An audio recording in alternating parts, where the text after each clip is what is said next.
हाँ जी, सभी साथियों को नमस्कार। एक बार फिर से आप सभी का स्वागत है।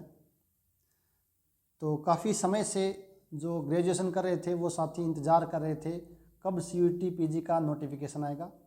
तो आखिरकार CUET PG का नोटिफिकेशन आ चुका है। तो सबसे पहले हम देखते हैं कि CUET PG है क्या चीज़।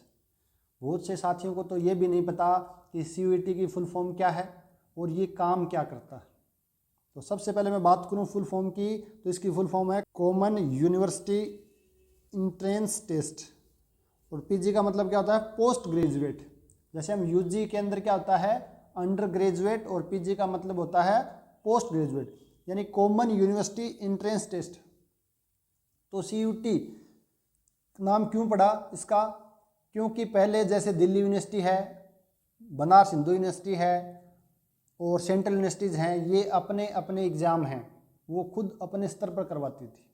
अब क्या किया है सेंटर की तरफ से कि जो बड़ी बड़ी यूनिवर्सिटीज़ हैं उनको एक साथ कंबाइंड कर दिया गया कि उनका पेपर है वो कॉमन होगा।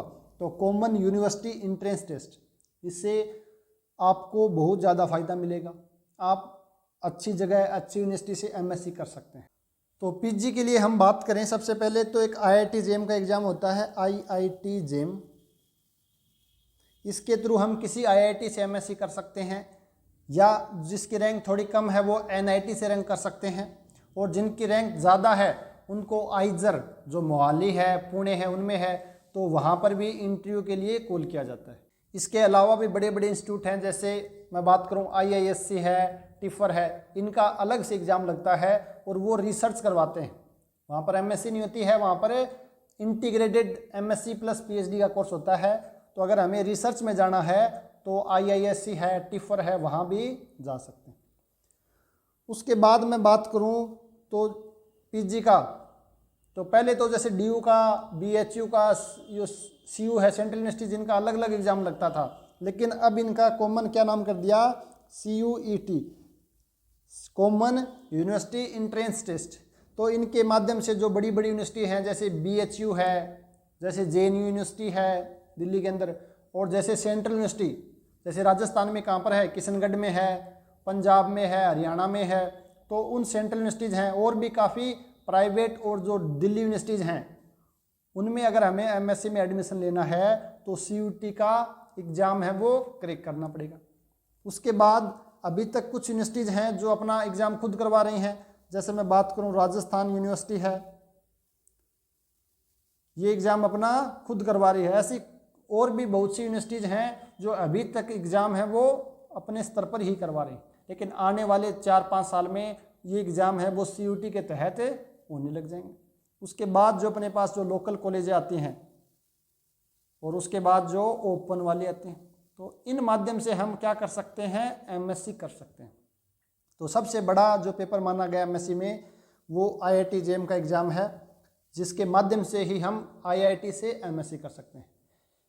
एक तो 12th के बाद हमें मौका मिलता है IIT JEE के थ्रू, वहाँ से हम BTech कर सकते हैं, और ग्रेजुएशन के बाद हमें PG में जाने का वापस मौका मिलता है, जिसके माध्यम से हम क्या कर सकते हैं? PG कर सकते हैं, और PG के बाद वापस हम PhD भी कर सकते हैं IIT वगैरह से। तो उसके बाद वापस क्या होता है? हमारे नेट JRF क्वालिफाई होना चाहिए, और उसके बाद उनका रिटर्न और रिटर्न टेस्ट और इंटरव्यू होता है। तो ये थे आपके पास कि किस किस माध्यम से हम MSc कर सकते हैं। तो बहुत से साथियों को तो ये भी नहीं पता कि CUET होती क्या है, इसके लिए मैंने थोड़ा सा यहाँ पर डिटेल से चर्चा की है। अब हम बात करें कि जो CUET के अंदर मेन चीज़ें क्या क्या हैं, कि फॉर्म कैसे भरना है, एज लिमिट क्या है, क्या क्वालिफिकेशन होनी चाहिए, एग्ज़ाम के अंदर के सब्जेक्ट आएगा या कुछ और भी आएगा, कितने टाइम का एग्ज़ाम होगा, तो ये क्या प्रोसेस रहेगा, इन सभी को हम समझने का प्रयास करेंगे इस इन्फॉर्मेशन बुलेटिन के माध्यम से। जो साथी BSc फाइनल ईयर में हैं वो इसका फॉर्म अप्लाई कर सकते हैं, यानी जिसको MSc करनी है वो IIT JEM और CUET का फॉर्म तो फिल करना ही करना है, क्योंकि CUET के अंदर बहुत सारी कॉलेजें हैं वो आती हैं। तो हम देखते हैं 1 by 1 करके यहाँ पर क्या कुछ है। इसका एग्ज़ाम कौन करवाता है? NTA करवाता है, नेशनल टेस्टिंग एजेंसी। तो आपके मन में ये भी आ रहा होगा कि एग्ज़ाम सर ऑनलाइन होगा या ऑफलाइन होगा। तो एनटीए हमेशा एग्जाम है वो ऑनलाइन करवाता है, CBT mode, computer based mode पर। ठीक है, इसका क्या विजन है, क्या मिशन है, क्या कोर वैल्यूज हैं, ये आप पढ़ लेना। इसमें जो इंडेक्स बना हुआ है, जो इंपॉर्टेंट चीज़ें हैं उनको मैंने यहाँ पर हाईलाइट कर रखा है, तो हम उन पे ही चर्चा करेंगे। अदरवाइज मैं बात करूँ तो ये काफ़ी लंबा चौड़ा एक डॉक्यूमेंट है। तो सबसे पहले जो अपन पढ़ेंगे चैप्टर फर्स्ट में, तो कुछ ज़्यादा इंपॉर्टेंट चीज़ें हैं नहीं कि एनटीए क्या है, सेंट्रल यूनिवर्सिटी के बारे में बताया गया है, अबाउट सीयूटी पीजी 2023 के बारे में बताया गया है, और एनटीए का रोल क्या है। एनटीए का रोल सिर्फ यही है कि वो आपका एग्जाम करवाएगा और रिजल्ट है वो डिक्लेयर कर देगा। चैप्टर सेकंड है वो अपने लिए वेरी वेरी इंपॉर्टेंट रहेगा। उसके अंदर बताया गया है एग्जामिनेशन स्कीम, कि एग्जामिनेशन है या एग्जाम है वो किस स्कीम के तहत होगा, मोड क्या रहेगा एग्जाम का, मीडियम क्या रहेगा क्वेश्चन पेपर का, हिंदी में होगा या इंग्लिश में होगा या दोनों मीडियम होंगे, स्ट्रक्चर ऑफ क्वेश्चन पेपर का स्ट्रक्चर क्या रहेगा, कितने क्वेश्चन आएंगे, कितने टाइम में करना होगा, मार्किंग स्कीम क्या होगी कि एक क्वेश्चन है वो कितने मार्क का होगा, नेगेटिव मार्किंग है या नहीं है, इन सभी के बारे में मार्किंग स्कीम के अंदर हम जानेंगे। और उसके बाद है सिलेबस क्या होगा सीयूटी पीजी का। तो चैप्टर 2 है ये हमारे लिए इम्पोर्टेंट है। और उसके बाद है चैप्टर 3। चैप्टर 3 में एलिजिबिलिटी क्राइटेरिया एंड क्वालिफिकेशन, यानी एलिजिबिलिटी क्राइटेरिया क्या रहेगा और क्या क्वालिफिकेशन हमारी होनी चाहिए। तो क्वालिफिकेशन में तो जिसकी ग्रेजुएशन है फाइनल ईयर में या जो ग्रेजुएशन पास कर चुके हैं वो सभी इसको अप्लाई कर सकते हैं। एज लिमिट कुछ है नहीं यहाँ पर। रिजर्वेशन ईडब्ल्यूएस को, ओबीसी नॉन क्रीमी लेयर या एससी एसटी को कितना रिजर्वेशन है। उसके बाद चॉइस ऑफ सिटी है, एडमिट कार्ड कब आएगा, कहाँ से मिलेगा, शेड्यूल ऑफ एग्जामिनेशन क्या रहेगा, इंपॉर्टेंट इंस्ट्रक्शन फॉर कैंडिडेट। और उसके बाद जो इंपॉर्टेंट चीज़ आती हैं कि ये सर्टिफिकेट हैं इन्होंने दे रखे हैं। इसके बाद इन्होंने बता रखा पूरा फॉर्मेट, ईडब्ल्यूएस का फॉर्मेट किस फॉर्म में देना है, ओबीसी का सर्टिफिकेट, नॉन क्रीमी लेयर का, एससी एसटी का, और डिक्लेरेशन देना किसको, एससी एसटी सर्टिफिकेट को। और उसके बाद है ये डिसेबिलिटी सर्टिफिकेट लेस देन 40%। और उसके बाद है list of examination city for CUET, कि एग्जामिनेशन है वो किस किस सिटी के अंदर होगा। और उसके बाद है list of question paper code with course. ये इंपॉर्टेंट चीज़ है कि कोर्स का जो पेपर कोड है वो क्या है, क्वेश्चन पेपर कोड क्या रहेगा। तो इनके बारे में हम डिटेल से चर्चा करते हैं। तो वीडियो थोड़ा लंबा हो सकता है, लेकिन अपने को बेसिक जानकारी पता होना चाहिए कि जिस एग्ज़ाम की हम तैयारी कर रहे हैं तो उसमें क्या क्या सावधानियां रखनी हैं और कौन कौन सी चीज़ें हमें पता होनी चाहिए। तो ये वीडियो है आप शुरू से लेकर लास्ट तक ज़रूर देखें, तो आपके काफ़ी कंसेप्ट हैं वो क्लियर हो जाएंगे। तो जो इसका मेन पेज है वो यही है, important information and date at a glance, common university entrance test PG 2023। सबसे पहले ये है कि आपको एग्ज़ाम का ऑनलाइन फॉर्म है वो कब से शुरू हो रहा है। तो वो 20 मार्च 2023 से लेकर 19 अप्रैल 2023 तक आपको फॉर्म भरना है। तो आपको 19 अप्रैल तक जाना ही नहीं है। जिसको एमएससी करना है वो 5-10 दिन के अंदर अंदर मार्च में फॉर्म भर दो। ये नहीं कि लास्ट डेट में भरेंगे, क्योंकि लास्ट टाइम में सर्वर है वो थोड़ा सा डाउन हो जाता है और फिर नए भरने की टेंशन ज़्यादा रहती है। तो सबसे मेन इंपॉर्टेंट चीज़ यही है कि online submission of application form कब से कब तक। उसके बाद यहाँ पर फ़ीस दे रखी है। तो फीस के बारे में क्या सोचना, जब एमएससी करनी है तो फीस का सोचना ही नहीं है। हालांकि यहाँ पे दे रखी है जनरल की 1000 रुपये है, ओबीसी की 800 रुपये है, एससी एसटी की 750 है, पीडब्ल्यूडी यानी कि पर्सन विद बेंचमार्क डिसेबिलिटी जो ब्लाइंड वगैरह हैं उनके अंदर आते हैं।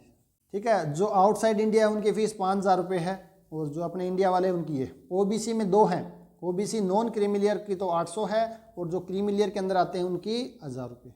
तो फीस का मैटर नहीं करता अगर हमें हायर स्टडी करनी है तो। इसके बाद हम आगे बढ़ते हैं इन्फॉर्मेशन इंस्ट्रक्शन के अंदर। यहाँ पर बता रखा है क्या फ़ीस वगैरह, थोड़ा बहुत एक्स्ट्रा आप पढ़ लेना। मेन चीज़ ये इवेंट्स और डिटेल्स, ये वाला जो इम्पोर्टेंट है। सबसे पहले इसमें बता रखा है correction in the particulars of application form on website only, यानी किसी एप्लीकेशन फॉर्म में भरते समय कुछ मिस्टेक हो गई है तो उसको आप करेक्ट कर सकते हो। कब? 20 अप्रैल से लेकर 23 अप्रैल तक। यानी 4 दिन का आपके पास समय रहेगा।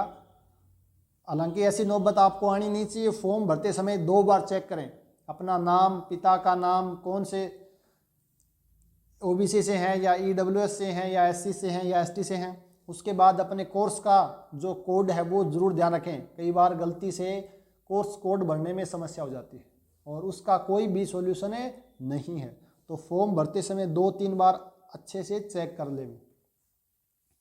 फिर admit card from NTA website से कब मिलेंगे ये बाद में अनाउंस किया जाएगा। डेट ऑफ एग्जामिनेशन अभी तक कुछ नहीं बोला गया है एग्ज़ाम कब होगा, लेकिन आपको मानकर चलना है कि मई के लास्ट में या अप्रैल के फर्स्ट वीक में एग्ज़ाम हो जाएगा। उससे पहले हो जाएगा, बाद में होने की संभावना नहीं है।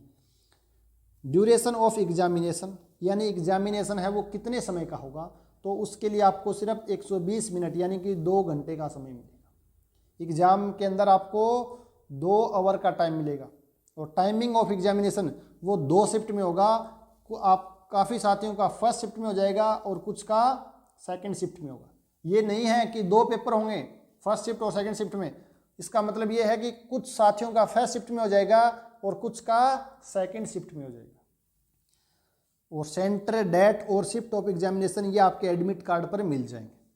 तो आगे बढ़ते हैं। नेक्स्ट जो मेन चीज़ है वो ये बताया गया है कि CUT PG 2023 का जो मोड रहेगा ऑनलाइन मोड रहेगा। क्या रहेगा?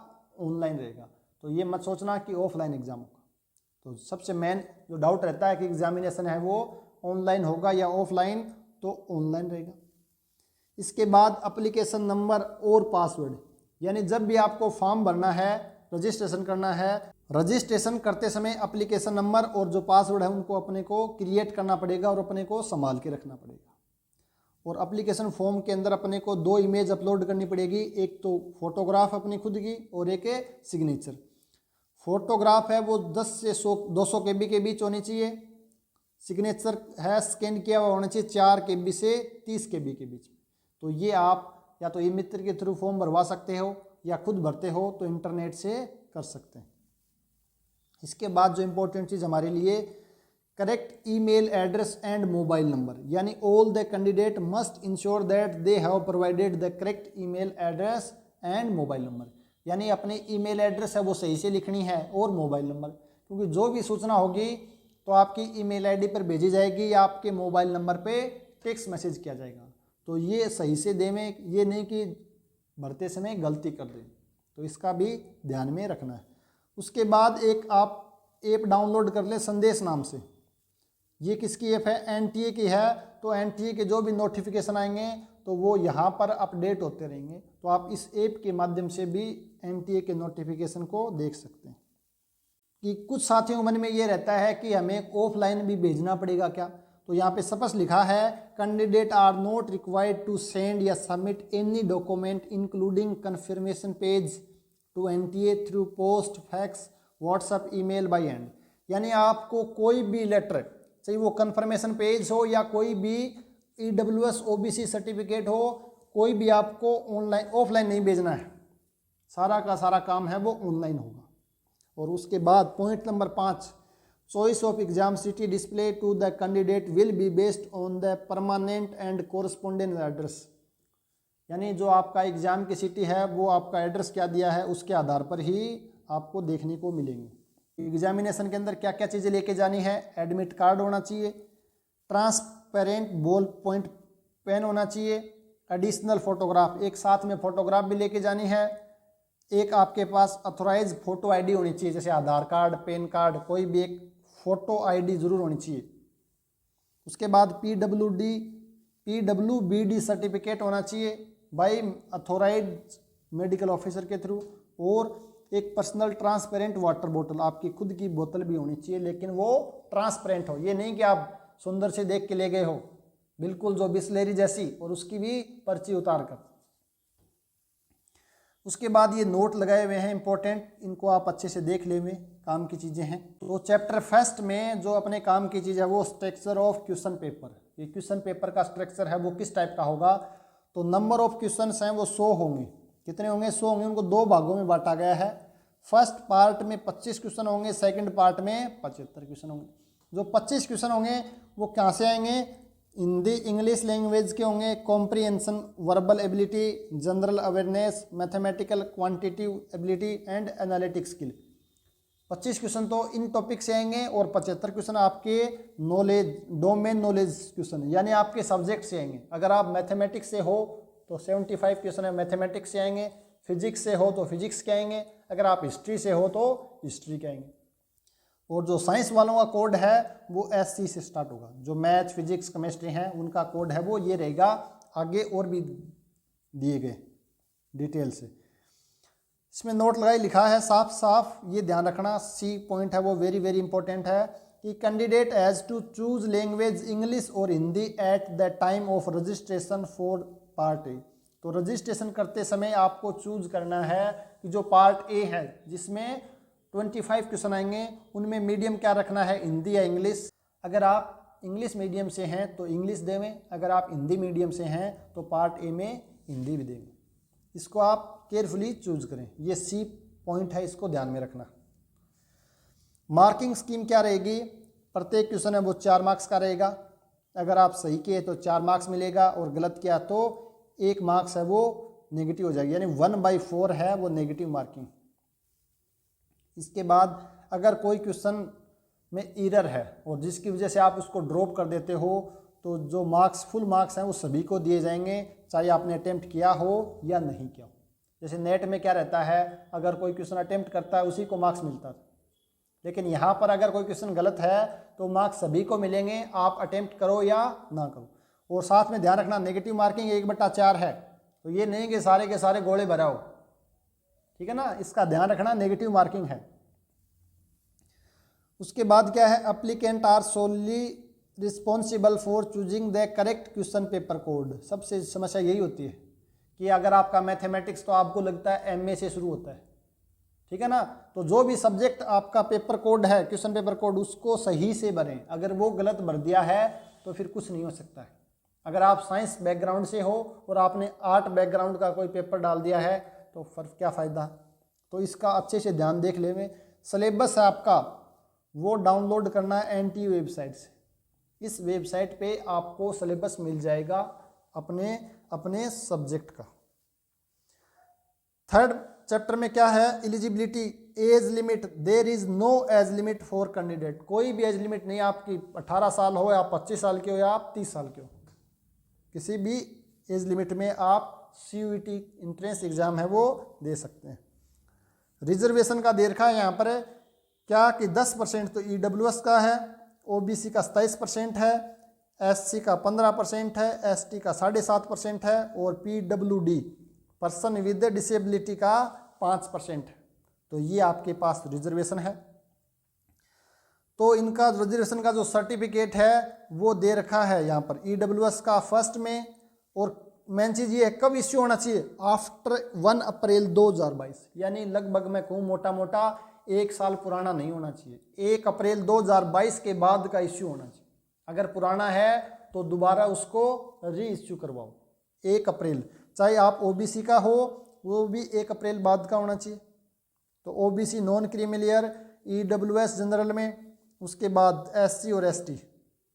ये क्या दे रखा है यहाँ पर इन्होंने रिजर्वेशन के बारे में बता रखा है। इसके बाद मैं बात करूं तो जिनका जो परफॉर्मा है वो यहाँ पर दे रखा है। उससे पहले क्या दे रखा है, choice of cities, state of permanent address and present address only. जो आपको choice of test centre cities हैं उनकी लिमिट रहेगी कि आप अपने जो प्रेजेंट एड्रेस है या आपका परमानेंट एड्रेस है उन्हीं के आधार पर भरनी। एडमिट कार्ड है वो आपको इस वेबसाइट से मिल जाएगा जब भी अनाउंस होगा। उसके बाद देखो जो शिफ्ट 2 स्लॉट में होगा, फर्स्ट स्लॉट वालों का 10 से 12 होगा, कुछ साथियों का सेकंड स्लॉट में होगा उनका 3 से 5 होगा, यानी 2 आवर का हमें टाइम मिलेगा। और PWBD के लिए 20 मिनट हैं वो रखी गई extra. Important instruction for the candidate, ये आप चैप्टर नंबर 8 है, ये खुद पढ़ ले में, इसमें आपके बारे में लिखा गया है क्या क्या चीज़ों का ध्यान रखना है। रफ वर्क के लिए आपको घबराने की ज़रूरत नहीं है, वहाँ पर रफ सीट मिल जाएंगी। ये नहीं कि खुद को ले जानी है। दिमाग में कई बार बच्चों के रहता है कि सर ऑनलाइन एग्ज़ाम होगा, तो खासकर मैथ वालों के कि हम रफ कार्य कहाँ करेंगे। तो वहाँ पर आपको रफ सीट है वो मिल जाएंगी। इसके बाद मैं मेन जो टॉपिक है उस पर बात करूँ तो ये यहाँ पर दे रखे हैं EWS का सर्टिफिकेट है वो इस फॉर्मेट में होना चाहिए। ये EWS का फॉर्मेट है। अगर कोई EWS का फॉर्मेट नहीं जमा उस समय भर पाता है जब आपका रजिस्ट्रेशन के टाइम पे, तो ये आप खुद भी डिक्लेयर करके भर सकते हो और बाद में चेक करवा सकते हो। OBC का सर्टिफिकेट है वो इस फॉर्मेट में होना चाहिए। फॉर्मेट आप प्रिंट आउट निकलवा के बनवा सकते हो। उसके बाद दे रखा है SC ST का सर्टिफिकेट का फॉर्मेट है वो ये रहेगा। तो ये भी आप जो SC हैं, ST में हैं या EWS हैं या OBC में है वो अपने अपने सर्टिफिकेट हैं वो बनवा लें। और 1 अप्रैल 2022 के बाद का होना चाहिए, ठीक है ना, इसका भी आपको ध्यान रखना है। उसके बाद लिस्ट ऑफ एग्जामिनेशन सिटीज़ कि कहाँ कहाँ होगा, तो प्रत्येक स्टेट में लिस्ट दे रखी है। मैं राजस्थान से बिलोंग करता हूँ तो मैं राजस्थान की बात करूँ तो राजस्थान में 7-8 सिटीज़ हैं उनका दे रखा है। तो राजस्थान में जो कोड है सिटी कोड वो RJ से शुरू होता है, RJ 0, 2, 3, 5, 6। तो राजस्थान में कौन कौन सा है? अजमेर है, अलवर है, भीलवाड़ा है, बीकानेर है, चित्तौड़गढ़ है, दौसा है, हनुमानगढ़, जयपुर, झुंझुनू, जोधपुर, कोटा, सीकर, गंगानगर और उदयपुर।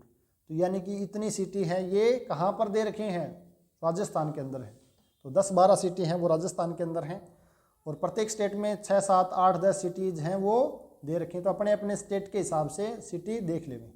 तो इसके अंदर आपको बता रखा है कि CBT के अंदर गाइडलाइन कि जब आपका कंप्यूटर टेस्ट होगा उसके अंदर किस प्रकार आपको दिखेगा। सबसे पहले इस पर लॉगिन करना पड़ेगा। ये आपको वेलकम स्क्रीन मिल जाएगी, आपका नाम मिल जाएगा। उसके बाद किस प्रकार आपको भरना है ये सब कुछ आपको वहाँ पर जब टेस्ट दोगे तब पता चल जाएगा। उसके बाद यहाँ पर इसके नीचे मैं बात करूँ तो ये आपको यहाँ पे ये दिखा रखा है कि आप जब आप फॉर्म भरोगे तो आपको किस प्रकार दिखेगा। तो सबसे पहले ये वेबसाइट खोलोगे NTA की, तो यहाँ पर अपने को क्या करना है? न्यू रजिस्ट्रेशन करना है। न्यू रजिस्ट्रेशन में आपके मोबाइल नंबर या ईमेल ID वगैरह मांग सकता है। तो वो देने के बाद अपने को एप्लीकेशन नंबर मिल जाएंगे और अपने पासवर्ड मिल जाएंगे। एप्लीकेशन नंबर और पासवर्ड मिल जाएंगे, उनको याद करके रखें। उसके बाद पूरा यहाँ पर बता रखा है कैसे कैसे भरना है, ये सब जानकारी यहाँ पर आपको देखने को मिल रही है। तो आप चाहो तो खुद भी भर सकते हो, अदरवाइज किसी ई मित्र से भी भरवा सकते हो। तो इसके बाद दे रखा है list of central and participating universities. तो इनमें जो मेन बड़े नाम हैं वो हैं बनारस हिंदू यूनिवर्सिटीज़ हैं, सेंट्रल यूनिवर्सिटीज़ हैं, जवाहरलाल नेहरू यूनिवर्सिटी यानी कि JNU जो दिल्ली में है। तो 142 यूनिवर्सिटीज़ हैं वो भाग ले रहे हैं। आने वाले टाइम में ये बढ़ती रहेंगे। और उसके बाद है list of question paper code with courses. तो ये लिस्ट दे रखी है कौन कौन से क्वेश्चन पेपर हैं। B.Ed भी करवाते हैं तो अपने सब्जेक्ट वाइज आप अपना अपना कोर्स देख लेंगे। मैं बात करूं साइंस के अंदर तो साइंस में भी केमिस्ट्री का ये दे रखा है कोड। उसके बाद मैं बात करूं कोई दूसरा टॉपिक जैसे जियोलॉजी का है SCQP14 और जो मैथमेटिक्स से हैं उनका 19 नंबर पे गिवन है SCQP19। तो अगर जो मैथ वाले हैं तो अपना जो क्वेश्चन पेपर कोड है वो ये है डालें। अगर आप मैथमेटिक्स से हो और आपने दूसरा डाल दिया है तो वो किसी काम का नहीं रहेगा। तो इसको केयरफुली देखें। तो ये आपके पास मेन चीज़ें थी कि एग्ज़ाम का जो मोड क्या रहेगा, कौन फॉर्म फिल कर सकता है, मीडियम क्या रहेगा, पार्ट फर्स्ट में कितने क्वेश्चन आएंगे और किस सब्जेक्ट से आएंगे, पार्ट सेकंड में कौन से क्वेश्चन आएंगे और कितने क्वेश्चन आएंगे, ऑनलाइन होगा या ऑफलाइन होगा। तो इसको मैं टेलीग्राम चैनल जो अपना राजेरा एकेडमी ऑफ मैथमेटिक्स नाम से है यानी कि राम, उसके ऊपर अपलोड कर दूंगा। तो जो हाईलाइट कर रखे हैं उनको आप एक बार दोबारा पढ़ लेंगे। तो ये था आपके पास CUET की संपूर्ण जानकारी। इसमें किसी को कोई डाउट हो तो आप मुझे कमेंट करके पूछ सकते हैं। तो मिलते हैं नेक्स्ट वीडियो में, तब तक आप सभी साथियों का बहुत बहुत धन्यवाद।